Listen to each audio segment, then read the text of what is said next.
অলপ ধুব লাগিব দেই।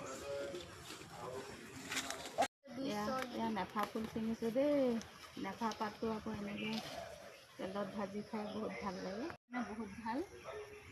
তলত ওলমি আহিছে। সেইদিনা এসাঁজৰ খালোঁ বাৰু। এয়া এনেকৈ বহুৱাই দিছোঁ ইয়াত। কুন্দুলি আৰু ভাতকেৰেলা এজোপা দেখিছেনে একেলগে বগাইছোঁ। জলফাই গছ পাইছিলেগৈ, অলপ খালোঁ। তাৰপাছত এয়া তললৈ দি দিলোঁ, সেয়া কলি মেলিছে আৰু দুদিনমানতে খাব পৰা হ'ব। হাইব্ৰিড ৰঙালাও সেইজোপা এনেকৈ বগোৱাই দিছোঁ। ইয়াতে গুটি পচাইছিলোঁ, ডাঙৰ হৈছেগৈ। দিলোঁ ইয়াত টাবতে। এই তলটো নেদেখাব যেনিবা। ঠাইঘৰ ফ্ৰণ্টতে ইয়াত তুলসী পুলি পচাইছোঁ, হৈছে। আৰম্ভ কৰিছে আৰু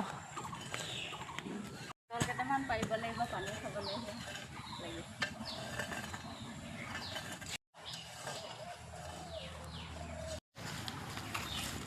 এজোপা তিতা পিপলি গছ, কালি দুটামান ভাজি খালোঁ। এয়া লাগি আছে দেখিছেনে?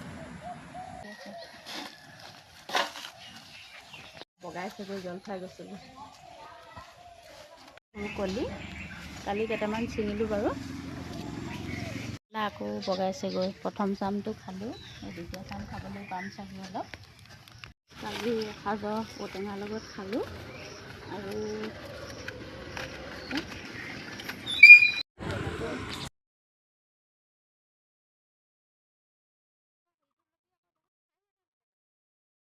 কাম কৰি থাকোঁতে আকৌ বেপাৰী এজন আহিলে, অলপ মাছ ল'লোঁ। এইখিনি ফ্ৰাই কৰি খাওঁগৈ এতিয়া দেই। যে গুচাই আছিলোঁ ঢেকীয়াখিনি, এয়া মাছৰ লগত ভাজিলোঁ। বান্ধি দিম দেই। আমাৰ বাইদেৱে পূৰা বস্তু সজাই সজাই ধুনীয়াকৈ উমলি আছে। বাবা ভাত খাব হ'ব নহয় এতিয়া। মাছটো আনি আজি মাছটো এনেকৈ খোলাত দিছোঁ। এওঁ খোলাত দিয়া মাছ খাই ভাল পায়। সকলোবোৰ ৰেডি কৰি লৈ খোৱাত বহিছোঁ আৰু।